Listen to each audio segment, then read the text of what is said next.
Preacher here, and it has been a wet week. You know, we just got done with the Christmas nightlight ride, and it was a blessing. 14 years of going out there and helping the community, and you know, almost every year it rains. Almost every year it's pouring down on us, and God has allowed us to be able to still do this, to be able to share His love and light with the community, to help others, and to take people out to see all the lights and to enjoy the festivities, and to even bring their kids and families if they want to come in a car. It's a good thing to be doing. But you know, I want to talk a little bit about club jumpers. You know, there's a lot of people this time of year that start getting unhappy with their clubs, and they start looking for another club. And I get sometimes it takes somebody a couple tries to find their home, but you know, you never get past the point to where you need to prospect for a club. If you're gonna join a club, you need to earn that patch. Never start feeling like that you've done enough. Never start feeling like you don't need to earn your patch, because that shows right there that maybe this club life isn't for you. You see, I know a man who was the club president of a 1% club for 26 years.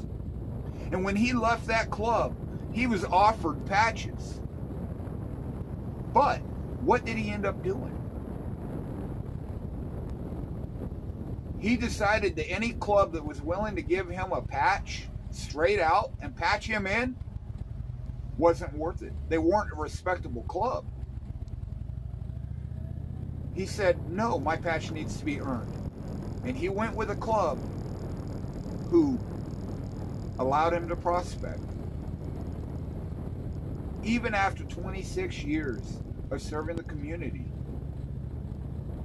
he humbled himself to prospecting for a club.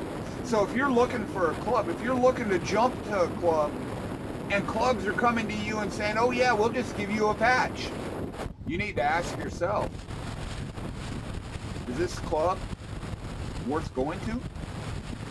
Are they a real club? I'll tell you what, even if you jump and take somebody's patch without prospecting, there will always be people who throw it up in your face. There will always be people who in the background, behind your back, be like, oh man, yeah, but he didn't earn that patch.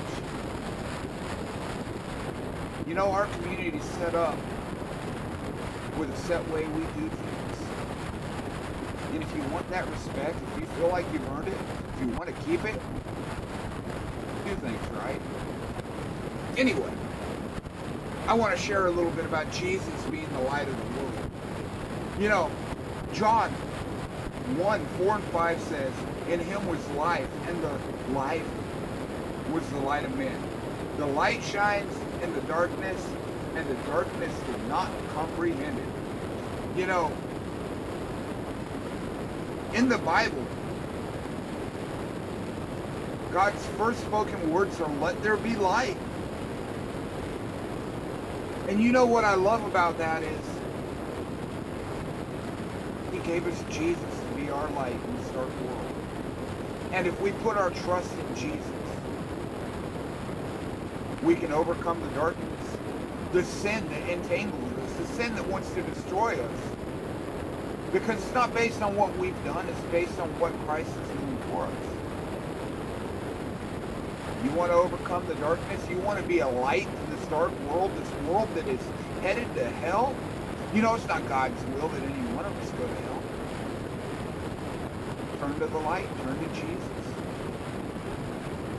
You might say, that might not make much of a difference. You know what? If each person does it one at a time, it'll make an eternity of difference for you. Turn to Jesus. You might not be able to comprehend it, but God will help you do that. You put your trust in Him. You know, Proverbs 3:5-6 says, trust in the Lord with all your heart, and not in your own understanding. Acknowledge Him in all your ways. He'll make your path straight. Anyway, Jesus loves you. Start that relationship with him if you haven't. Keep your shiny side up. Be blessed.